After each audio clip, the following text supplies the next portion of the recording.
संतों की बात को श्रवण तो कर लेते हैं, लेकिन जिस बात को श्रवण करने से, उसको धारण करने से हमारे समाज का सुधार होगा, हमारे परिवार का सुधार होगा, हमारी नई युवा पीढ़ी में एक जागृति फैलेगी, वैसी बातों को हम छोड़ देते हैं। और कुछ ऐसे ग्रंथ की बातें हैं, घिसी पिटी बातें जो हम सुनते आ रहे हैं, हमारी आदत बन गई वो बात सुनने की। ग्रंथ की जो बातें हैं वह बात सुनने की हमारी ऐसी आदत हो गई है, जैसे किसी को तंबाकू खाने का आदत है, किसी को शराब पीने का आदत है, किसी को चाय पीने की आदत है। और उनसे चाय छीन लीजिए, शराब छीन लीजिए, तंबाकू छीन लीजिए, तो उसके बिना उसका जीना क्या हो जाता है, दूभर हो जाता है। चाय पीने वाले व्यक्ति को 2 दिन चाय नहीं दीजिए तो उसको बुखार चढ़ जाता है। अभी मेरे आश्रम में काम चल रहा था, मजदूर लगे हुए हैं, लेबर लगे हुए हैं, मिस्त्री सब है। आश्रम में तो चाय चलती नहीं है, पान मसाला ये सब चलता नहीं है। उनके घर से, मिस्त्री के घर से जब भी फोन आवे तो घर वाले खाने के बारे में नहीं पूछते थे, सोने के बारे में नहीं पूछते थे, आराम के बारे में नहीं पूछते थे। जब भी उनसे बात होती थी तो प्रत्येक बार यही पूछते थे कि चाय पिए कि नहीं पिए। क्यों? कि आदत बन गई है। भोजन उनको नहीं मिल रहा है, कपड़े नहीं मिल रहा है, आराम की जिंदगी नहीं मिल रही है, लेकिन चाय के बारे में उनको बार बार पूछा जा रहा है। और संयोग की बात कहिए कि चाय उनको 2 दिन तक नहीं मिली तो तीसरे दिन वह बेचारा काम करने के लिए लाचार हो गया, उनका शरीर असमर्थ हो गया, खांसने लग गया, बुखार चढ़ने लग गया। अंतिम में उसको कह दिया गया कि भैया तुम चाय बनाओ और पियो, काम करो। चाय उनको जैसे मिलने लगी बस वो काम करने लग गया, भोजन वोजन को पूछता नहीं था। ये क्या आदत है। संत कहते हैं, सदगुरु कहते हैं, आज हमारी भी यही आदत हो गई है कुछ लोगों की कि धर्म ग्रंथों में जो घिसी पिटी बातें हैं, अगर इस विचार मंच से उस बातों को सुनाया जाए तो जो नहीं भी समझेगा तो वह भी उस कहानी किस्सा को बैठ करके सुनने लग जाएगा। लेकिन ये सत्संग मंच है, ये सदगुरु कबीर विचार मंच। हमारे संत साहब ने कहा जो हम अपने समाज को सुधारना चाहते हैं, हम अपने समाज में एक नई चेतना जागृत करना चाहते हैं, तो भरम और पाखंड से, अंधविश्वास से दूर होकर के अपने बच्चों में संस्कार भरिए, अपने बच्चों में शिक्षा भरिए। आज शिक्षा और संस्कार का बहुत बड़ा बोलबाला है। मोबाइल खोलिए तो 1000 महात्मा इसी विषय पर प्रवचन देते आपको मिल जाएंगे यूट्यूब के माध्यम से। शिक्षा और संस्कार का होना बहुत जरूरी है। शिक्षा का बहुत बड़ा प्रचार हमारे देश में, हमारी सरकार इसके लिए बहुत बड़ी खर्च करती है शिक्षा के ऊपर, कि सब पढ़ो और सब बढ़ो। आज के राजनेता भी इसके ऊपर खूब लगे हुए हैं कि शिक्षा में सुधार होना चाहिए, इसलिए विद्यालय में भोजन चलाने लग गया है, खिचड़ी चलने लग गई है। और खिचड़ी और चोखा के बीच में ये शिक्षा भी आज खिचड़ी चोखा बन गई है। जो शिक्षक महोदय है बेचारा विद्यालय में बैठे बैठे नमक तेल जोड़ते जोड़ते शाम कर देता है, उसको पढ़ाने का अवसर ही नहीं मिलता है। जो काम माता पिता को करना चाहिए, आज वह काम हमारी सरकार शिक्षक के ऊपर थोप दिए हैं, और वह शिक्षक महोदय बेचारा नमक तेल जोड़ने में सर खपा देता है और शिक्षा चली गई भाड़ में। शिक्षा से आज कोई लेना देना नहीं रह गया है। जिस शिक्षा के बदौलत कभी हमारा समाज, हमारा देश आत्मज्ञानी बनते थे, कभी शिक्षा के बदौलत नैतिक शिक्षा को लेकर के हमारे बच्चे, हमारे समाज में हमारे माता पिता का कदर करते थे कि मातृ देवो भव, पितृ देवो भव, आचार्य और अतिथि देवो भव की संस्कृति हमारे देश में जब कभी चलती थी तो हमारी माता, हमारे पिता, हमारे बड़े बड़े अभिभावक कभी ठुकराए नहीं जाते थे, उनको सम्मान मिलता था, उनको कभी अपमान नहीं मिलता था। लेकिन आज शिक्षा का बोलबाला तो बहुत हो गया है। आज सब पढ़ने लगे, सब पढ़ो और सब बढ़ो। शायर ने लिखा है केवल गेहूं से भूख मिट सकती नहीं, केवल गुलाब पर ही नजर टिक सकती नहीं है, दोनों की जरूरत इंसान के लिए, एक चक्के से गाड़ी चल सकती नहीं। आज दोनों शिक्षा की आवश्यकता है। शरीर गुजर बसर के लिए, शरीर के निर्वाह के लिए, ऐश की जिंदगी जीने के लिए बाहर भौतिक शिक्षा की आवश्यकता है। भौतिक शिक्षा जीवन में नहीं उतरेगी तो जीवन हमारा सुखद नहीं होगा, जीवन हमारा शांतिमय नहीं होगा। और आध्यात्मिक शिक्षा के बल पर हम अपना विकास कर सकते हैं, हम अपनी आत्म चेतना को जगा सकते हैं। तो बाहर भौतिक शिक्षा है जिसके लिए श्रम करने की आवश्यकता है। हाथ पर हाथ धरे बैठे रहने से हम चाहेंगे कि हमारे घर में धन आ जाए, हमारे घर में संपत्ति आ जाए, हमारे बच्चे शिक्षित हो जाए, ऐसा कभी नहीं हो सकता है। आपको श्रम करनी पड़ेगी, मेहनत करने पड़ेंगे। जैसे कबीर साहब ने कहा कि करो बहिया बल आपनी छाड़ बिरानी आस। सदगुरु कबीर कहते अपने आप का भरोसा करिए। अपने आप का भरोसा करने का मतलब है कि अपने कर्म को मजबूत बनाइए, अपने कर्म को सुंदर बनाइए। और कर्म सुंदर होगा ये आत्मज्ञानी संतों के समीप बैठने से, क्योंकि ये साधु महात्मा जले हुए दीपक है। जैसे जले हुए दीपक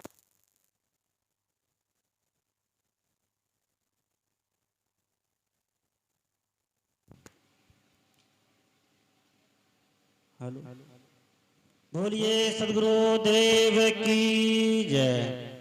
जैसे एक जले हुए दीपक हजारों दीपक को जलाने की क्षमता रखते हैं, ठीक उसी तरह हजारों बुझा हुआ दीपक मिल करके भी कोई दीपक जला नहीं सकता है।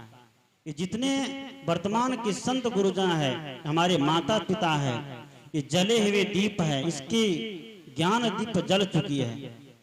ये गांव गांव में घूम करके दूसरों में ज्ञान देने का काम करते हैं, भरम और पाखंड से हटाने का काम करते हैं, अंधविश्वास को तोड़ करके ज्ञान मार्ग पर लाने का काम करते हैं। ऐसा ये जला हुआ दीपक है।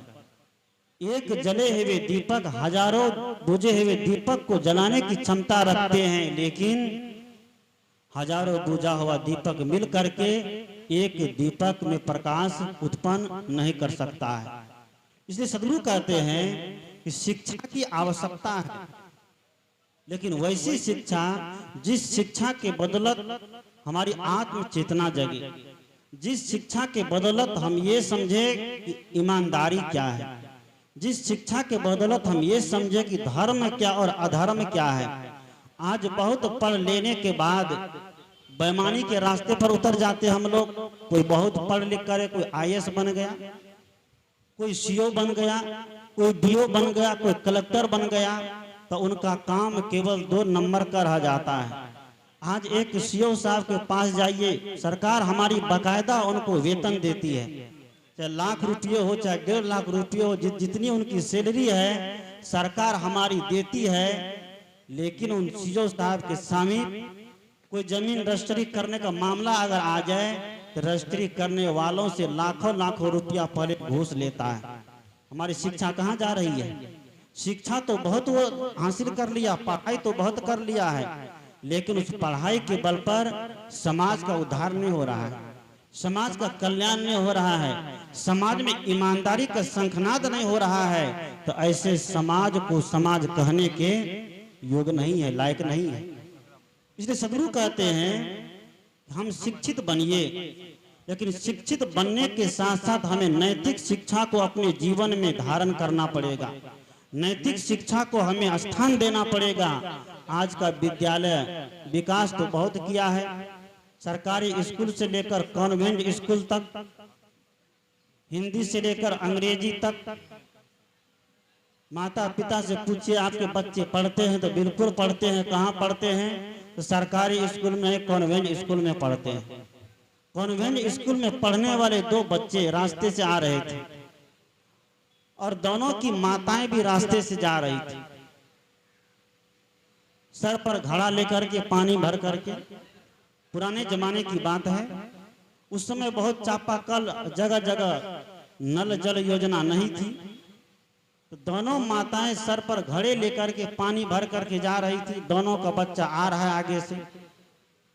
जो अमीर घर की माता थी उसने कहा, देखो मेरा बेटा आ रहा है, ध्यान दीजिएगा। उसने कहा कि देखो मेरा बेटा आ रहा है, कॉन्वेंट स्कूल में पढ़ता है, अच्छी अंग्रेजी जानता है। जो गरीब घर की महिला थी उसने कहा कि मेरा भी बेटा आ रहा है, मैं तो गरीब घर की हूँ, मेरे पास उतना पैसा नहीं, उतनी संपत्ति नहीं है कि मैं प्राइवेट स्कूल में, कॉन्वेंट स्कूल में रख करके पढ़ा सकूं। दोनों वार्तालाप करते करते उधर से बेटा भी आ रहा है, इधर से दोनों माता भी जा रही है। जब माँ और बेटा नजदीक आए तो गरीब घर का बेटा अपने माँ के सर पर से पानी का घड़ा उतार करके अपने सर पर ले लिया और अमीर घर का बेटा देख करके आगे निकल गया। ध्यान दीजिएगा, गरीब घर का बेटा जो सरकारी विद्यालय में पढ़ता था, सरकारी विद्यालय में तो पढ़ता था लेकिन नैतिक शिक्षा उसके अंदर थी। वह शिक्षा, वह संस्कार उनके माता और पिता से मिले हुए थे कि सही में माता देव है, सही में पिता देव है। क्योंकि इसी माता और पिता के बदौलत वह आज चाहे सरकारी विद्यालय चाहे किसी भी विद्यालय हो उसमें वह शिक्षा ग्रहण कर पा रहा है। उनको नैतिक शिक्षा मिली हुई थी। उसने अपने माँ के सर पर से पानी का घड़ा उतार लेता है और अपने सर पर रख करके घर पहुंचा देता है।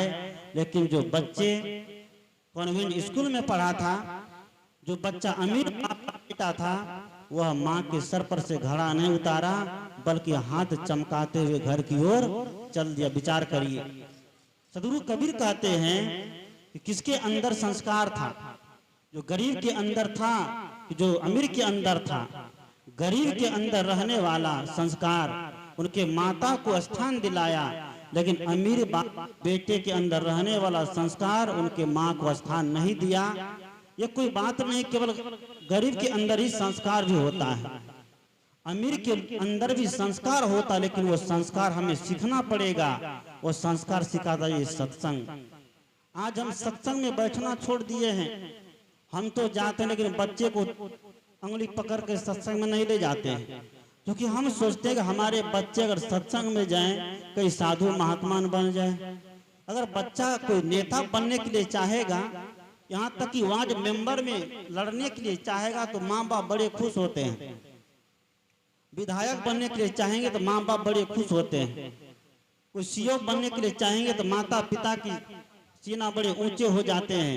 लेकिन कोई बच्चा अगर साधु बन जाए, कोई साधु के साथ में बैठ जाए और साधु के आगे पीछे करने लग जाए तो माता पिता आंसू बहा बहा के रोते हैं और उसके लिए बहुत तरीके से प्रयास करते हैं कि किसी तरह हमारा बच्चा साधु के संग से अलग हो जाए, और उनको अलग करके ही रहता है। सदगुरु कहते हैं, संत कहते हैं, जब तक हम साधु का संग नहीं करेंगे, जब तक हम संतों के सानिध्य में नहीं बैठेंगे, तो तब तक हमारे जीवन में संस्कार आ नहीं सकता है।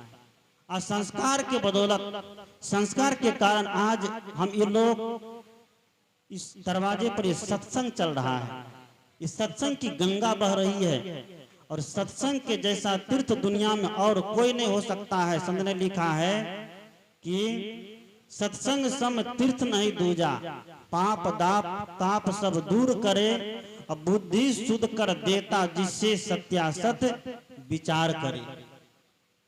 स्वरूप सदगुरु आचार्य से धर्मस्वरूप साहब की पंक्ति है कि सत्संग सम तीर्थ नहीं दूजा, पाप ताप सब दूर करे, बुद्धि शुद्ध कर देता जिससे सत्यासत विचार करे। सत्संग में बैठने वाला व्यक्ति का जीवन बिल्कुल बेदाग होता है। सत्संग में बैठने वाला व्यक्ति का जीवन बिल्कुल सुलझा हुआ हो जाता है। सत्संगी व्यक्ति के जीवन में भरम नाम की कोई चीज नहीं रह जाती है, पाखंड नाम की कोई चीज नहीं रह जाती है। कहा जाता है एक बार एक व्यक्ति के दरवाजे पर सत्संग चल रहा था, ऐसा ही सत्संग क्यों चल रहा था, यह श्राद्ध का कार्यक्रम था। श्राद्ध के कार्यक्रम में पंडित जी भी आए हुए थे। खूब दान पुण्य चला, खूब पूजा पाठ चला, खूब पुण्यदान चला। यहाँ तो पिंडदान नाम की कोई चीज नहीं हुई, क्योंकि पिंडदान का मतलब ही होता है कि जीते जी, पिंड मतलब शरीर, दान मतलब सेवा में लगा देना। जीते जी इस शरीर को माता पिता की सेवा में लगा दीजिए, इसी को पिंडदान कहते हैं। मरने के बाद जो पिंडदान हम करते हैं वह पंडित जी का दही चूड़ा सीधा करना है और विदाई दक्षिणा लेना है। तो सत्संग हो रहा था, पंडित जी का पिंडदान भी चल रहा था। पिंडदान में पंडित जी गाय भी ले मांग के ले चला गया, गाड़ी भी ले लिया, गद्दा तोशक रजाई कुर्सी अलना टेबुल पलंग सब कुछ ले लिया। और संयोग की बात कि जजमान के दरवाजे पर एक सरेसा घोड़ा बंधा हुआ था। पंडित जी की नजर अब सरेसा घोड़ा पर चली गई, अब सरेसा घोड़ा भी किसी तरह मिल जाए। जजमान से कह दिया कि तुम्हारे पिताजी घोड़ा पर चढ़ते थे, अब घोड़ा हमको दान में दे दो। तो पंडित जी को हम पंडित जी मंत्र के माध्यम से स्वर्ग में भेज देंगे, तुम्हारा पिताजी घोड़ा पर वहां सवारी करेगा, वहां स्वर्ग में चलने में दिक्कत होगी पिताजी को। मंत्र के माध्यम से पंडित जी घोड़ा को स्वर्ग भेज रहे हैं। हम मंत्र के माध्यम से पंडित जी घरवास करा देते हैं, मंत्र के माध्यम से पंडित जी पिंडदान करवा देते हैं, मंत्र के माध्यम से सारा काम कर देते हैं। तो पंडित जी को मंत्र के माध्यम से हमारे विधायक महोदय जी आए तो उनकी भी रक्षा कर देना चाहिए, क्योंकि उनको बॉडीगार्ड नहीं रखना पड़ता था, होना चाहिए था कि नहीं। हमारे विधायक महोदय आए, उनको बॉडीगार्ड रखने की कोई आवश्यकता नहीं थी, उनके पीछे भी पंडित जी थोड़ा मंत्र तंत्र चला देते। मंत्र के माध्यम से अगर सब कुछ की रक्षा हो जाती है, आज चीन और पाकिस्तान के बॉर्डर पर भी सारे पंडित को, डनिया को, अझावा तंतरिया मंतरिया को सबको वहीं पाकिस्तान और चीन के बॉर्डर पर भेज देना चाहिए कि तुम वहीं पर तैनात और हमारी सरकार को, सेना के ऊपर खर्चा नहीं करनी पड़े। तो पंडित जी ने कहा कि जजमान से सरेसा घोड़ा दे दो, दे दिया गया, सब कुछ लेके चला गया। अंतिम दिन पंडित जी सब कुछ दान दक्षिणा जितना मिला सब लेकर के चला गया। इधर महात्मा का सत्संग भी चल गया। कुछ महात्मा भी होते हैं, कहते हैं कि ये पिंडदान शरीर के लिए होता है और सत्संग आत्मा के लिए होता है। इतना सफेद झूठ बोलता मन पर बैठकर। इस शरीर तो जल गया, हो गया इनका पिंडदान, चाहे गाड़ दीजिए चाहे जला दीजिए, 3 गति होती है, गाड़ो फेंको चाहे जलाओ, शमशान रे सांवरिया, जो पड़ी थी सुरसर धार रेत मैदान रे सांवरिया। इस शरीर से जीवात्मा निकल गई, शरीर जड़ है, मुर्दा है। ये पंच भौतिक मिट्टी पानी आग हवा का यह समुच्चय है। इसको आप जलाना चाहे जला दें, गाड़ना चाहे गला दें, गाड़ दें, पानी में प्रवाहित करना चाहे प्रवाहित कर दें। ये तीनों गति इनकी होती है। पंडित जी जब सब कुछ लेकर चला गया, जजमान का जो बहनोई था वह था सत्संगी कबीरपंथी। वह जब आया घूम करके देखता है कि घर पर तो कुछ नहीं है। उनसे पूछा गया कि क्या हुआ, सरेसा घोड़ा कहाँ है, ये गाय जो थी गाय कहाँ है, ये घर में पलंग टेबुल अलना ये सब गोदरेज गद्दा तद्दा देखते कहाँ है। उसने कहा जीजा जी क्या बतावे, पंडित जी आए श्राद्ध में पिताजी के नाम पर, सब लेकर चले गए, उसी में सरेसा घोड़ा भी लेकर चला गया। अब कहा उस सत्संगी व्यक्ति था, सत्संगी व्यक्ति के अंदर विचार होता है, विवेक होता है। इसलिए कहते हैं करो सत्संग भरम गढ़ टूटे, करो सत्संग भरम गढ़ टूटे, बिन सत्संग नरक पर प्राणी, बिन सत्संग नरक पर प्राणी, पकड़ी पकड़ी यम लूटे, भरम गढ़ टूटे। उनका बहनोई जो सत्संगी था, सत्संग का प्रभाव उसके जीवन में था, सदगुरु कबीर के विचार उनको मिले हुए थे। उसने कहा कि रुको, उनसे तो सारा मार वापस ला ही लेंगे। कहा कि पंडित जी को आप खबर करिए। पंडित जी को खबर करके जजमान के दरवाजे पर बुलाया गया और पंडित जी को रस्सा लगा करके बांध दिया गया सखवा के खुट्टा में।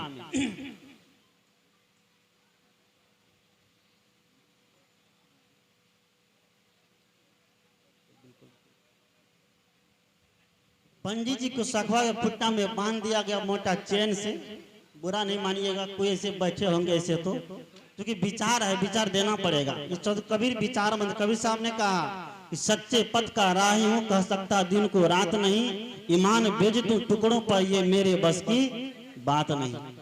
सदगुरु कबीर कहते हैं कि मैं कहता आंखन की देखी, तू कहता कागज की लेखी, मैं कहता सुरझावन हारो, तू राखियो उलझाई रे, और तेरा मेरा मनवा कैसे एक होई रे। सदगुरु कहते कि मैं आंख की देखी बात करती हूँ, सुनी सुनाई बात करने वाला मैं नहीं हूँ। सुन सुन करके आज लोग इतना भ्रम और पाखंड में पड़ गया है। उसका बहनोई ने पंडित जी को बुलवाया, पंडित जी को बुलवा करके मोटा चैन से सखवा के खुट्टा में बांध दिया, और बगल में एकदम कोयला का आग जला दिया, उसमें बढ़िया सरसी दे दिया गर्म होने के लिए। ध्यान दीजिएगा, बढ़िया सरसी गर्म होने के लिए दे दिया।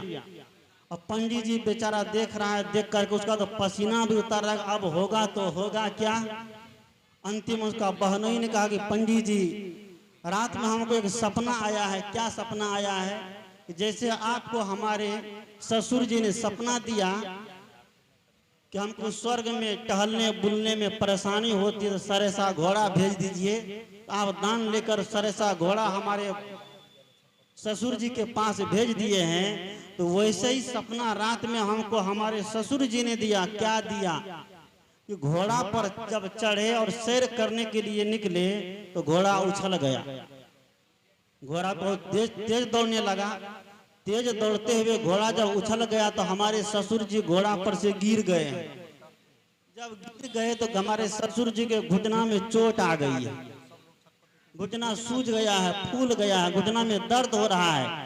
तो हमारे ससुर जी ने सपना दिया कि पंडित जी को बुला करके गरम गरम सरसी लेकर के पंडित जी के घुटना को जब सेकिए तो हमारा यहाँ दर्द क्या हो जाएगा? आराम हो जाएगा।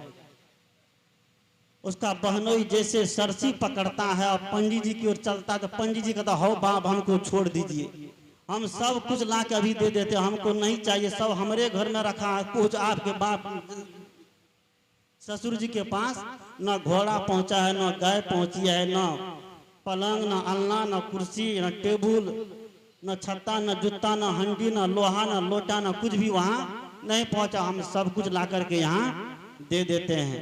पंडित जी को खोला गया, दौड़ते दौड़ते पंडित जी गया, जो सब सामान था सब ला करके जजमान के घर में रख दिया। विचार करिए, सदगुरु कबीर कहते हैं कि आज मेरा कहने का मतलब है कि किसी पंडित का विरोध नहीं है। पंडित भी एक मनुष्य है, उसके अंदर भी वही चेतन है, वही आत्मा जिसको हम मानते हैं। सदगुरु कबीर ने किसी पंडित का विरोध नहीं किया। दुनिया के लोग कहते हैं ये कबीरहा लोग ऐसे बोलते हैं, ये कबीरहा लोग केवल विरोध करने में रहता है, ये भगवान का विरोध करने में रहता है, पंडित को विरोध करने में रहता है, भ्रम पाखंड का विरोध करने में रहता है। गलत चीज का विरोध होना ही चाहिए, लेकिन मानवता का विरोध नहीं होना चाहिए। कबीरदेव ने कहा कि कहीं कबीर हम जात पुकारा, पंडित होइसु ले विचारा। जो पंडित कोई होगा, कोई ज्ञानी होगा तो वह विचार कर लेगा, विचार करके समाज से भ्रम और पाखंड को हटाकर फेंक देगा। उसी समाज को जीता हुआ समाज कहते हैं, उसी समाज को जागृत समाज कहते हैं। सदगुरु कहते हैं कि शिक्षा और संस्कार, जिस बात को लेकर के हमारे असंग स्वरूप साहब ने आगे बढ़ी थी कि शिक्षा की आवश्यकता है, लेकिन वैसी शिक्षा जिस शिक्षा के बल पर हमारा समाज विकास करे। वैसी शिक्षा नहीं कि धर्म पाखंड की कुछ बातों पर, ग्रंथ की कुछ बातों पर, पोथी की कुछ बातों पर हम अपने समाज के अपने मानव जाति को गुमराह बना करके रख दे।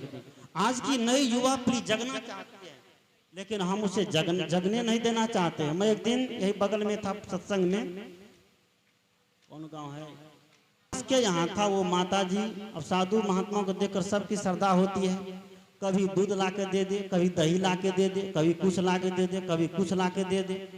हम लोगों का सिस्टम होता कि समय पर एक बार भोजन करिए।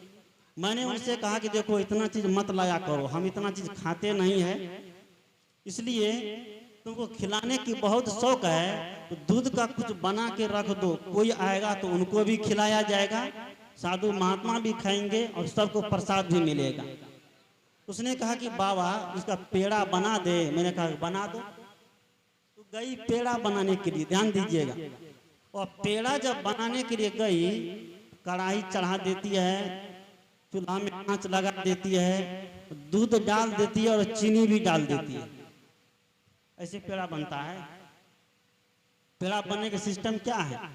दूध को पहले धीरे धीरे गर्म करिए, धीमे लौ पर, धीरे धीरे गर्म करते करते करते करते जब वो खोआ बनने लग जाए तो तब उसमें क्या डालिए? चीनी डालिए। चीनी डाल के कुछ देर उसको चलाइए, जब वो सख्त हो जाए, टाइट हो जाए, तब उसको बंद करके उसका थोड़ा पेड़ा बना लीजिए, मिठाई बना लीजिए। वो पेड़ा जब बनाने गई तो कढ़ाई चढ़ा करके दूध डाल करके चीनी डाल करके खूब आंच लगा दिया, चली गई। सखी सहेली के पास बैठकर खूब गप दे रही है, ध्यान दीजिएगा। सखी सहेली के पास बैठ करके खूब गप दे रही है, एकदम लंबा चौड़ा भाषण चलने लगा, घंटों तक देते रह गई। इधर आंच लग रहा है, खूब लगते लगते कढ़ाई के अंदर वह दूध और चीनी एकदम जल करके एकदम काला काला हो गया। एक बूढ़ी माता 80 साल की एकदम झुल झुल बुढ़िया आती के देख लिये बाबा, हम की बोलोगे बुढ़िया, देख लिये एकरा कह रही अपन पुतोह के ई दूध के पहने ला के जइयो मैना महपुरा। कहाँ? इधरे है मैना महपुरा क्या? इधरे कहीं हम तो कभी नहीं गए हैं। मैना महपुरा के दूध लेकर पहले नहीं गया, पेड़ा बनाने लग गई। बाबा की कृपा से दूध क्या हो गया? काला हो गया।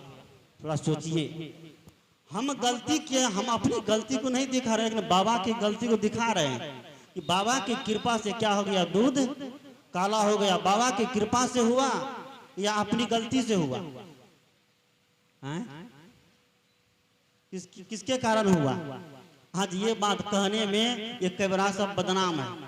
सच्चाई बताने के लिए कबीरदेव ने कहा कि सांच कहो तो मारन धावे झूठे जग, पतियाना नेमी देखा धर्मी देखा, प्रात करे स्नाना, आतम मार पसाण ही पूजे उनमें किछु ना ज्ञाना। बहुतक देखा पीर औलिया पढ़े किताब पुराना, कई मुरीद तदबीर बतावे उनमें वही जो ज्ञाना। आसन मारे जिम धरी बैठे मन में बहुत गुमाना, पीतर पातर पूजन लागे तीरथ गर्व बुलाना।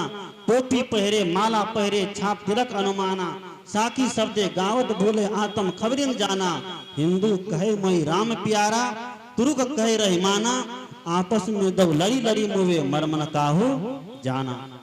सदगुरु कबीर कहते हैं आज सत्य बोलने के लिए, सच्चाई बताने के लिए आज आपको बहुत बदनाम किया जाएगा। सत्य के मार्ग पर चलने के लिए आपका कोई साथ नहीं देगा, लेकिन विजय सत्य की होती है। आपको केवल मजबूत बनने की आवश्यकता है, आपको तटस्थ रहने की आवश्यकता है। 5 भाई पांडव सत्य के मार्ग पर चल करके पूरा महाभारत का युद्ध जीत लिया। सैकड़ों भाई होकर के दुर्योधन भी हार गया।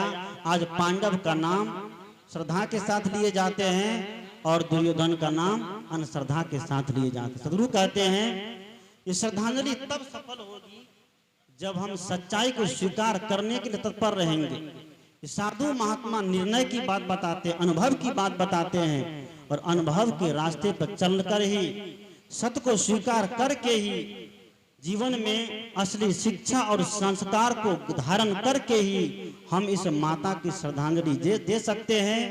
इस माता ने 7 पुत्र पैदा करके एक बच्ची को पैदा करके दुनिया से गई, और उनकी इतनी सेवा हुई कि जीते जी स्वर्ग सुख को प्राप्त कर ली, मरने के बाद उनको स्वर्गीय होने की आवश्यकता नहीं है। मेरा यहाँ कार्यक्रम आयोजित था पिछले 7 और 8 अक्टूबर को, लेकिन बीच में ही मुझे आना पड़ा। बहुत दिन से टाइम बनता था, 7-8 अक्टूबर को टाइम फिक्स हुआ था, उसमें 2 दिवसीय सत्संग कार्यक्रम होना था। उस माता जी की बड़ी श्रद्धा थी कि वही बाबा को बुलाकर मेरे नाम पर सत्संग कराई। सत्संग बहुत हुआ, 8-10 दिन से हुआ, लेकिन मैं भी आने वाला था, आ नहीं पाया। कोई भरोसा नहीं है इस जिंदगी का, क्या भरोसा इस जिंदगी का साथ देती नहीं है। किसी का सांस रुक जाएगा चलते चलते, सम्मा बुझ जाएगा जलते जलते, दम निकल जाएगा रोशनी का, क्या भरोसा है इस जिंदगी का। इस जिंदगी का कोई भरोसा नहीं है। इसलिए हम सभी लोग समाज में रहे, परिवार में रहे, आपस में प्रेम का जीवन जिए, भाईचारे का जीवन जिए, और ऐसा जो समाज जीता है वही समाज इस माता की श्रद्धांजलि देने के लिए आगे बढ़ करके आते हैं। बस इन्हीं शुभकामनाओं के साथ उस माता श्री के चरणों में सत सत श्रद्धांजलि अर्पित करते हुए उनके समस्त परिवार को संत सद्गुरु मंगल कामना शुभकामना करते हुए आप समस्त श्रोता बंधु को इस सद्गुरु कबीर विचार के मन से जो भी विचार आपको मिले, मत पंथ का अपना दबाव होता है, उस मत पंथ में आप नहीं जा करके शुद्ध सार ग्राही बन करके सार सार को कही रहे थोथा दे उड़ाए। जैसे गांधी जी ट्रेन में बैठते हुए यात्रा कर रहे थे, एक व्यक्ति ने चिट्ठी लिख कर दिया, गांधी जी के बारे में बहुत उल्टा पुल्टा भला बुरा गाली गलौज लिख कर दिया। गांधी जी ने चिट्ठी लिया, फाड़ करके फेंक दिया। गाली लिखने वाला व्यक्ति ने कहा कि आपके नाम से गाली लिखी हुई थी। गांधी जी ने कहा कि चिट्ठी के अंदर जो काम की चीज थी मैंने उसको निकाल लिया और जो काम की चीज नहीं थी मैंने उसको फाड़ करके फेंक दिया। आप सभी लोग ज्ञानी है, विचारवान है, पढ़े लिखे हैं, कबीर विचार मन से जो भी विचार आपको मिले हैं आप उनको विवेक पूर्वक विचार धारण करिए। आप अपने समाज को, आप अपने परिवार को, आप अपने बच्चे को वैसी संस्कार दीजिए। बस इन्हीं शुभकामनाओं के साथ आइए एक छोटा भजन लग करके वाणी को विराम दूंगा। बोलिए सद्गुरु देव की।